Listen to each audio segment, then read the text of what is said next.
Bonjour à tous et bienvenue dans ce nouvel épisode du podcast version 2.0. Aujourd'hui, on va s'intéresser aux additifs alimentaires. Que se cache-t-il vraiment derrière ces mystérieux codes et noms étranges ? Sont-ils nos amis ou alors nos ennemis de notre santé ? Comment ces substances chimiques affectent-elles notre corps au quotidien ?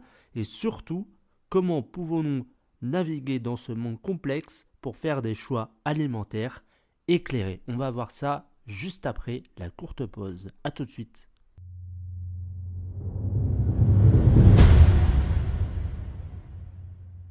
Les additifs alimentaires, ce sont des substances ajoutées aux aliments pour diverses raisons, allant de la prolongation de la durée de conservation à l'amélioration de la texture ou de la couleur.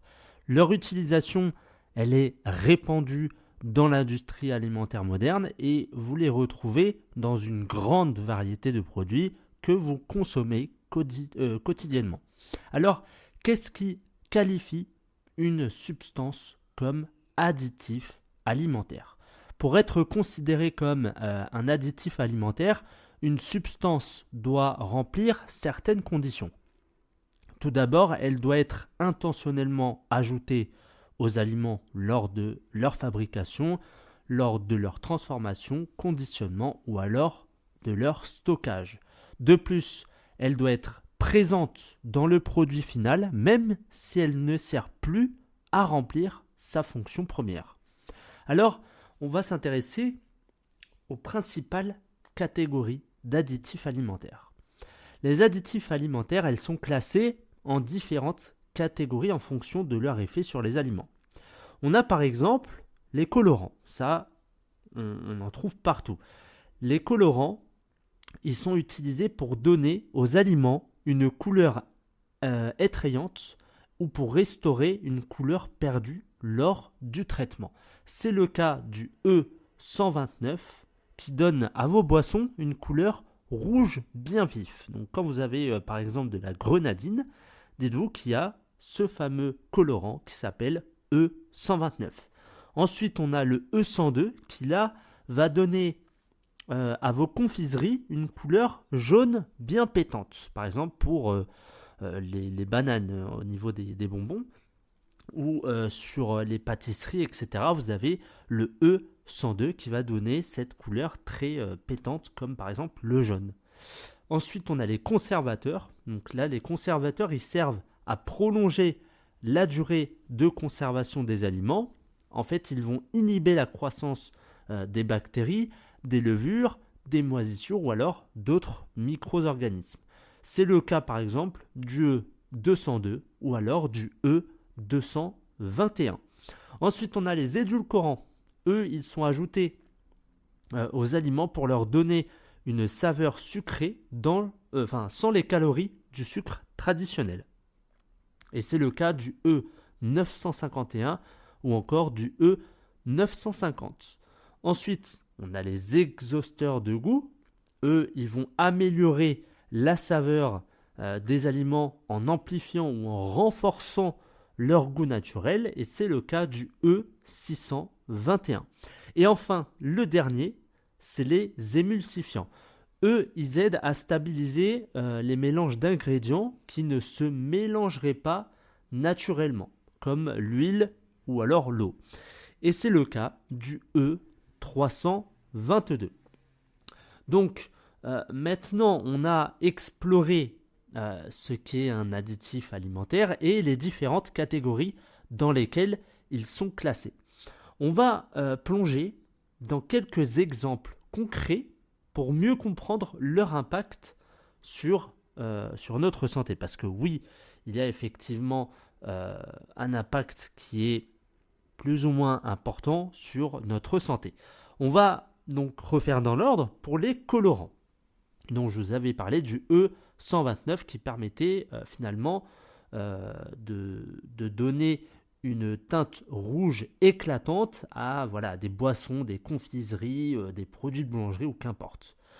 Cependant, pour ce colorant, il y a des études qui ont suggéré un lien possible entre donc, le E129 et des réactions allergiques chez certaines personnes qui étaient sensibles, mais aussi une hyperactivité chez les enfants.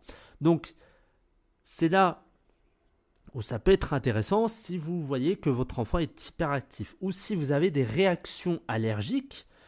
Regardez lorsque vous faites par exemple vos courses qu'il n'y ait pas ce colorant, le E129.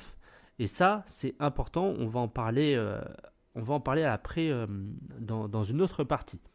Ensuite, les conservateurs. Là, les conservateurs, je vous avais parlé du E211. Donc lui, il est ajouté à de nombreux aliments pour prolonger la durée de conservation. Et c'est le benzoate de sodium qui est un conservateur largement utilisé.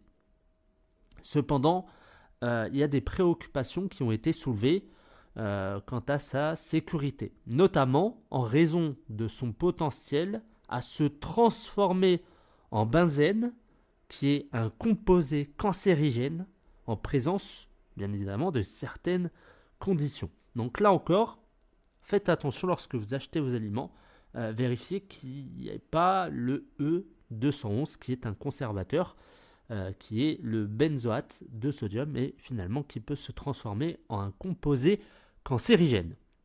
Ensuite, il y a des édulcorants, donc le E951 que l'on appelle aussi l'aspartame. Donc l'aspartame, c'est l'un des édulcorants artificiels qui est c'est les plus populaires.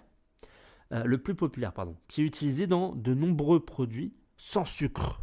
Vous savez, les fameux produits sans sucre. Sur l'emballage, on a ça, sur les boissons, etc. Alors, malgré sa popularité, il y a des études qui ont vu un lien possible entre l'aspartame et des effets qui sont néfastes sur la santé, comme les maux de tête, les troubles neurologiques et les réactions allergiques chez certaines personnes. Donc ça fait quand même un peu beaucoup pour cet aspartame. Et voilà, donc là les effets sont un peu plus conséquents parce que souvent on a mal à la tête mais on ne fait pas le lien avec notre alimentation. Donc vérifiez encore sur l'étiquette, sur les produits que vous achetez, si vous avez des maux de tête, si vous avez des troubles neurologiques, si vous avez des réactions allergiques, faites attention à ce que vous achetez. Les exhausteurs de goût, il n'est pas facile celui-là, le E621 qu'on appelle aussi le glutamate monosodique. Alors celui-là, il est utilisé pour rehausser la saveur des aliments transformés. Le glutamate monosodique, il est présent dans de nombreux plats préparés et dans de nombreux snacks. Bien qu'il soit généralement considéré comme sûr, il y a certaines personnes qui peuvent être sensibles au glutamate monosodique. Et ça amène parfois à avoir des symptômes comme des maux de tête, des nausées ou alors des palpitations. Donc voilà, on monte un petit peu au niveau des symptômes, au niveau de l'importance des symptômes, mais on consomme tous les jours ces additifs alimentaires et forcément parfois, on ne fait pas le lien entre ces additifs alimentaires et nos symptômes. Et parfois, juste en changeant notre alimentation, on se rend compte que ça va mieux. Et finalement, on se dit, oh, c'est parce que c'était pas frais, etc.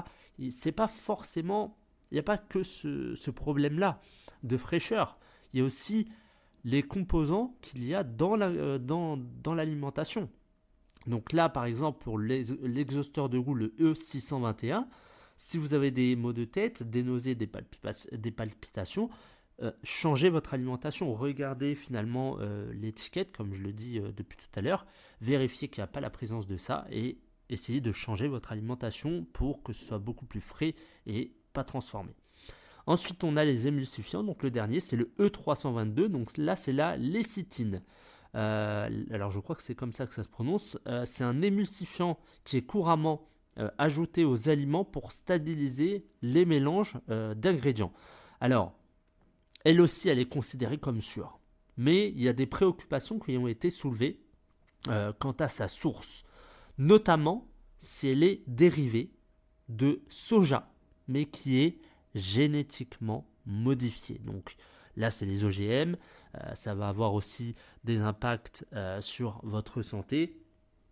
Mais voilà, il faut voir aussi la source de cet émulsifiant-là.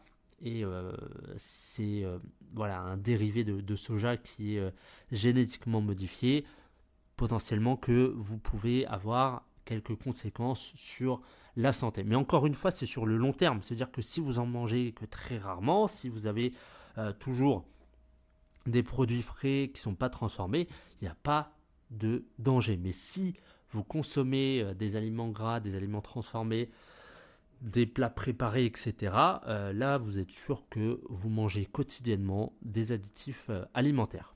Alors, on a exploré ces additifs alimentaires courants. Maintenant, on va voir vraiment les différents... alors, on va s'intéresser un peu plus en profondeur sur l'impact qu'ils peuvent avoir sur notre santé. Même s'ils sont sûrs, comme je l'ai déjà dit, s'ils sont consommés en petite quantité, il y a quand même des préoccupations sur le long terme. Donc je vous avais parlé des réactions allergiques, parce qu'il y a certains additifs qui peuvent causer une réaction allergique. Donc ça peut varier de légères irritations cutanées à des réactions graves qui nécessitent une intervention médicale. On a les problèmes digestifs. Il y a certains additifs comme les édulcorants artificiels et les émulsifiants qui peuvent perturber l'équilibre de notre microbiote intestinal et qui va entraîner des problèmes digestifs comme les ballonnements, des gaz ou alors des diarrhées. On a aussi des effets sur comportement. Donc tout à l'heure je vous avais dit que ça pouvait causer de l'hyperactivité chez l'enfant. Ça peut causer de l'agitation, surtout chez les enfants, ça ne sera pas chez les adultes, mais c'est l'hyperactivité, l'agitation chez les enfants. C'est ces deux symptômes-là qu'on peut voir chez les enfants. Les effets sur le long terme, alors bien que les preuves sont encore limitées, par contre les conservateurs contenant du benzoate de sodium, eux, ils ont été associés à un risque accru de certains problèmes de santé à long terme, comme le cancer. Voilà, on pose ça sur la table. C'est peut-être, parmi la liste, c'est le plus dangereux, selon moi, le benzoate, donc par rapport au conservateur, donc le benzoate de sodium qui va se transformer en benzène, donc qui est quand même, sur long terme, ça peut être cancérigène. Donc, d'où la nécessité et la prudence de la modération. On utilise ces additifs alimentaires tout partout dans l'industrie alimentaire pour améliorer la texture, la saveur, la durée de conservation des aliments. Mais il faut faire preuve de prudence, de modération dans leur consommation et il faut porter une attention particulière aux étiquettes des produits alimentaires et privilégier les aliments frais, les aliments bio et non transformés. Alors, maintenant, on va voir, parce que c'est aussi l'objectif de ces épisodes-là, les alternatives naturelles pour nous aider à éviter les additifs nocifs, pour préserver la qualité de nos aliments. Alors, c'est pas facile parce qu'aujourd'hui, on veut faire en sorte que la préparation de notre déjeuner ou de notre dîner soit rapide, mais on va voir quand même quelques alternatives. Alors, pour les édulcorants naturels, plutôt que d'utiliser des édulcorants artificiels comme l'aspartame ou le saccharine, on peut opter pour des édulcorants naturels comme le miel, le sirop d'érable, le sucre de coco ou encore le sirop d'agave. Non seulement ils ajoutent une douceur qui est délicieuse à vos aliments, mais ils vont apporter des nutriments bénéfiques comme des antioxydants et des minéraux.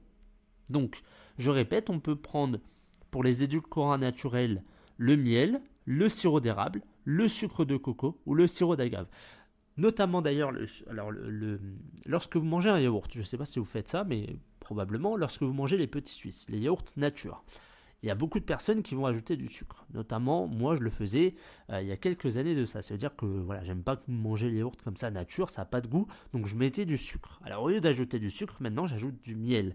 Et pas le miel vraiment de mauvaise qualité que l'on peut trouver dans certains supermarchés. C'est un miel qui est chez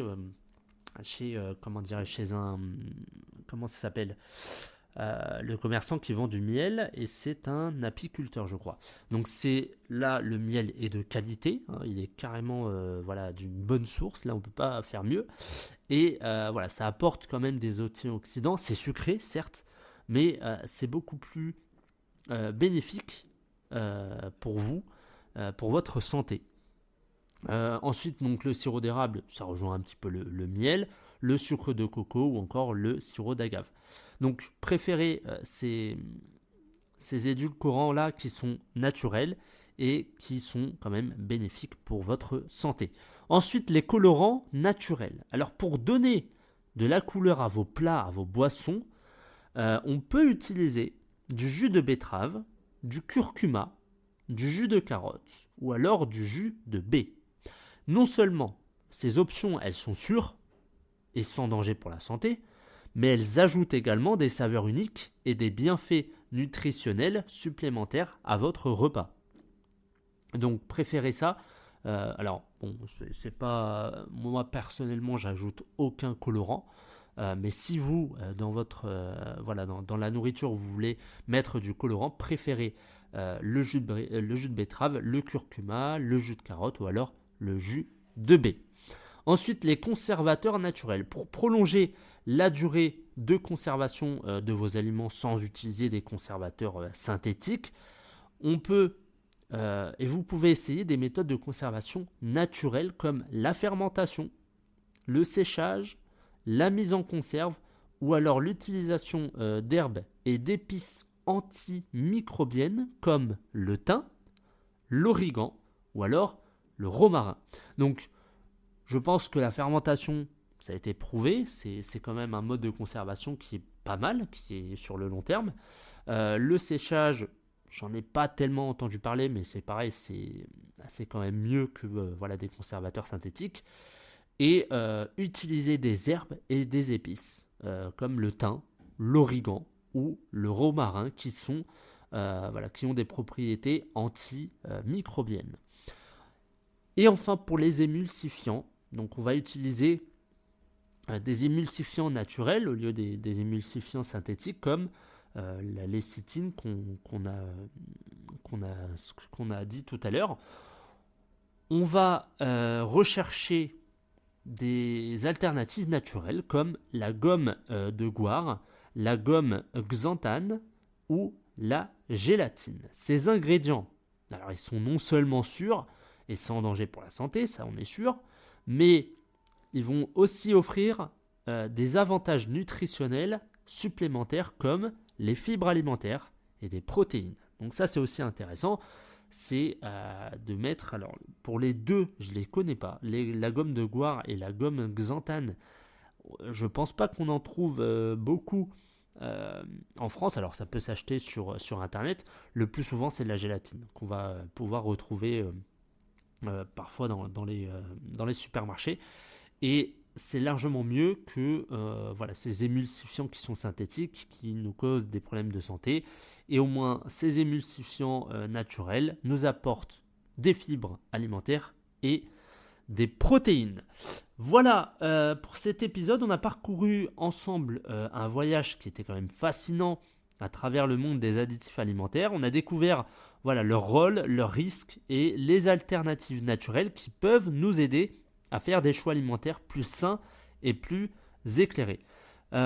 Prenez le temps de lire attentivement les étiquettes des produits, privilégiez les aliments frais et non transformés et explorez des alternatives naturelles. Je vous en ai donné plein pour réduire votre exposition aux additifs nocifs, pour préserver la qualité et la saveur de vos repas.